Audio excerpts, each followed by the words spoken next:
luar biasa. Allahu Akbar. Apa kabar anak-anak? Alhamdulillah, luar biasa.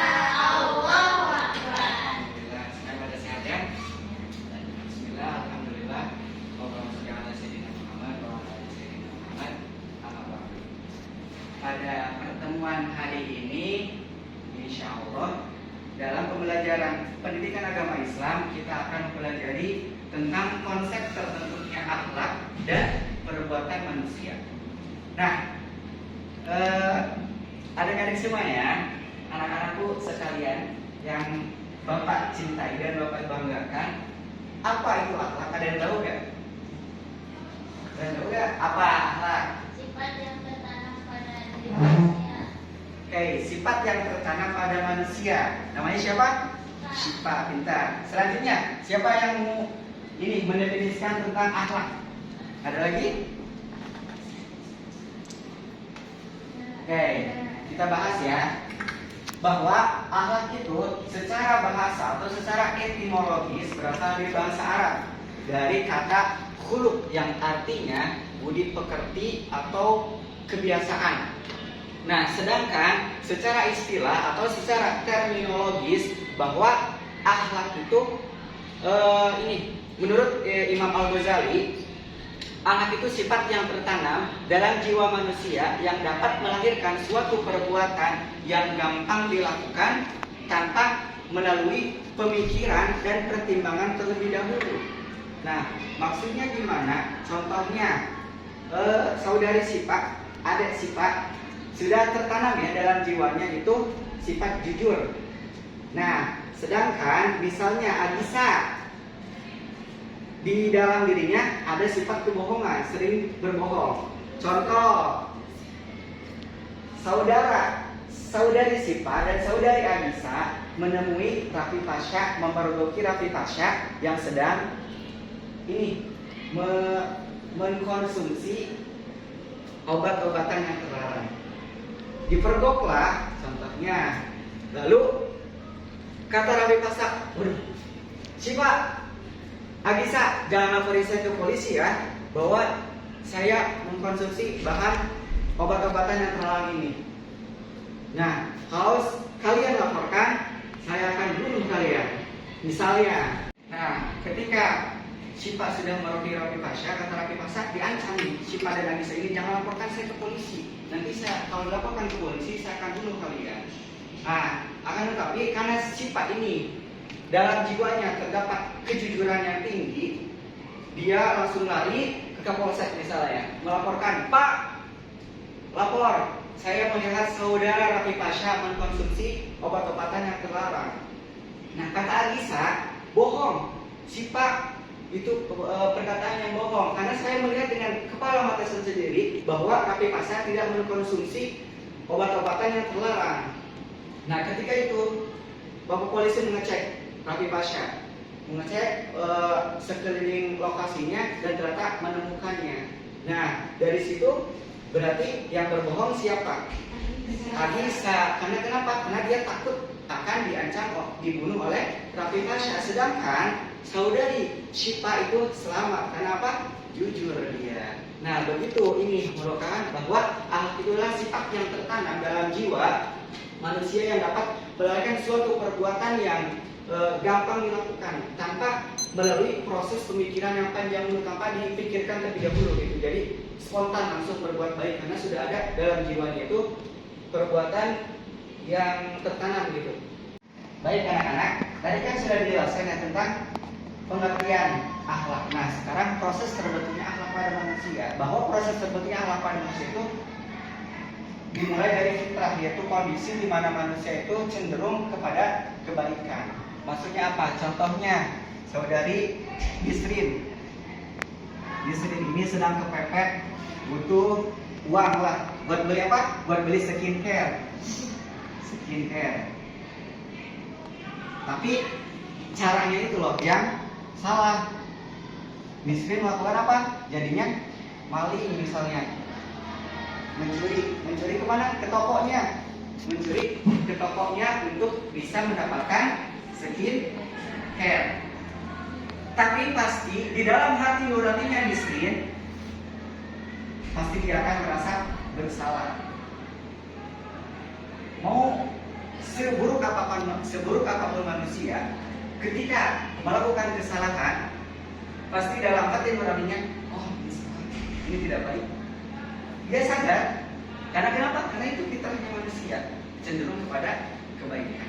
Nah itu proses terbentuknya akhlak. Yang pertama itu adalah fitrah, bahwa manusia itu cenderung kepada kebaikan. Selanjutnya anak-anak ada tahapan terbentuknya akhlak. Tadi kan sudah jelaskan tentang fitrah, bahwa fitrah itu kecenderungan manusia untuk melakukan kebaikan. Yang kedua adalah pendidikan akhlak sejak usia dini. Nah, perlu anak-anakku sekalian ketahui bahwa pendidikan akhlak ini sangat perlu, sangat penting di usia dini. Harus diajarkan tata kramatnya bagaimana, sopan santunnya harus ditanamkan, harus dibiasakan gitu. Lalu ini ada pembiasaan dalam berbuat baik. Nah, ketika sejak kecil sudah diajarkan untuk berbuat baik, lalu nanti setelah besar pun dia sudah biasa gitu akan hal kebaikan karena sudah menjadi karakter gitu. Karena kan sudah dibiasakan ya sejak dininya, sejak masa kecilnya tentang penanaman akhlak-akhlak yang baik. Sudah dibiasakan, jadi kan maka akan menjadikan karakter akhlak yang terpuji. Lalu tahapan terbentuknya akhlak ada lingkungan sosial. Nah, kita hidup dimanapun, di lingkungan sosial manapun, mau seburuk apapun lingkungannya, kalau kita, karena ini dasarnya di sini, karena kita sejak usia ini sudah diajarkan tentang akhlak-akhlak yang baik, maka di lingkungan sosial yang mau gimana pun kondisinya, kalau sudah tertanam kebaikan di dalam jiwa kita, maka akan kita bisa mengimbangi, bahwa kita bisa bahkan kita bisa mempengaruhi orang lain untuk mengajak kepada hal-hal kebaikan. Terus teladan Nabi Muhammad SAW. Nah, teladan Nabi Muhammad SAW, kita juga sudah mengetahui ya bagaimana perjalanan perjuangan Nabi ketika menyebarkan dakwah agama Islam. Bahkan dulu Nabi ketika dakwah sampai diusir, dicaci maki, diludahi. Tapi apa yang dilakukan oleh Nabi? Nabi malahan ketika diludahi oleh kafir Quraisy, terus diludahi terus sampai ditanyain gitu. Ketika suatu hari orang yang meludahi Nabi itu tidak ada, dia meludahi lagi. Terus nanyain, mana orang yang meludahi tadi? Yang meludahi saya setiap hari. Nah, sedang sakit. Lalu Nabi Muhammad SAW menjenguk orang yang meludahi Nabi Muhammad. Dijenguklah orang yang sering meludahi Nabi Muhammad, dijenguk. Habis itu ya dengan hidayahnya orang yang sering meludahi Nabi akhirnya masuk Islam. Nah, itu tahapan terbentuknya akhlak. Nah, terus ada unsur-unsur yang membentuk perbuatan pada manusia. Ada 4 ya, ada unsur pertama niat, terus kondisi mental, pikiran, emosional. Terus yang ketiga motivasi, dan yang terakhir adalah kesadaran. Unsur-unsur di sini sangat penting untuk membuat perbuatan pada manusia. Apalagi pertama poinnya adalah niat. Niat ini adalah poin penting dalam melakukan hal perbuatan apapun. Innamal a'malu binniyat, bahwa segala perbuatan apapun diawali dengan niat. Gimana niatnya gitu? Niat kita baik pasti akan baik. Niat kita buruk pasti akan jadinya buruk. Bahkan ada makalah bahwa kalau kita niatkan untuk hal kebaikan, maka kita akan terus dilakukan, maka kita akan mendapatkan kebaikan, mendapatkan pahala. Tapi ketika kita niat buruk dan tidak dilakukan, kita mendapatkan pahala juga. Tetapi kalau kita niat buruk terus dilakukan, kita akan mendapat dosa. Nah, begitu murahnya gitu Allah Subhanahu wa taala. Ketika niat buruk kita terus nggak dilakukan, kita mendapat pahala. Tapi kalau kita niat buruk terus dilakukan, kita mendapatkan dosa. Niat ini sangat penting kan untuk mendorong perbuatan-perbuatan kita. Misalkan niat kita dalam belajar menuntut ilmu, ke sekolah, di sini ya belajar pagi-pagi datang, niatnya dari rumah saling dulu ke orang tua minta doa, doain saya mau belajar ke sekolah, semoga dapat ilmu berbatas. pasti di sekolahnya dia sungguh-sungguh gitu belajarnya.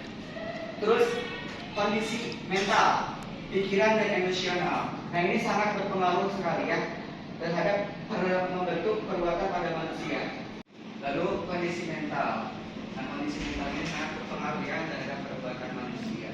Dimana kita kalau sedang pikirannya sedang rumit, sedang galau misalnya pasti sangat berpengaruh gitu. Jadi mau berbuat apapun kita lagi mikirin ini sesuatu hal yang berat gitu. Jadi tidak fokus gitu untuk melakukan sesuatu. Terus yang ketiga ada motivasi. Nah motivasi ini sangat berpengaruh juga terhadap perbuatan pada manusia. Ketika kita sedang down, terus ada yang ngasih motivasi, gini jangan gitu, pasti kita akan bangkit lagi, kembali ke semula, pasti semangat lagi. Nah, yang terakhir ada kesadaran. Kesadaran ini juga sangat mempengaruhi atau sangat penting untuk membantu perbuatan pada manusia. Bahwa kita sadar nih diri kita itu siapa sih, terus apa sih tujuan kita untuk datang ke sekolah ini. Nah, itu bentuk kesadaran kita untuk lebih semangat lagi dalam menuntut ilmu dan belajar. Nah, jadi ini ya anak-anak tentang proses terbentuknya akhlak pada manusia dan perbuatan manusia. Nah, ada yang ingin ditanyakan tidak? Oke, ada? Oke, berarti sudah paham ya anak-anak? Oke. Baik, kalau sudah paham, silahkan diterapkan ya akhlak-akhlak yang terpuji, akhlak-akhlak yang baik, akhlak mahmudahnya. Nah, mungkin ini saja ya yang bisa Bapak sampaikan tentang pelajaran pendidikan agama Islam materi akhlak. Semoga pelajaran hari ini bisa bermanfaat khususnya untuk diri pribadi dan umumnya untuk lingkungan sekitar. Oke, karena waktu sudah habis ya, silakan anak-anak membaca hamdalah.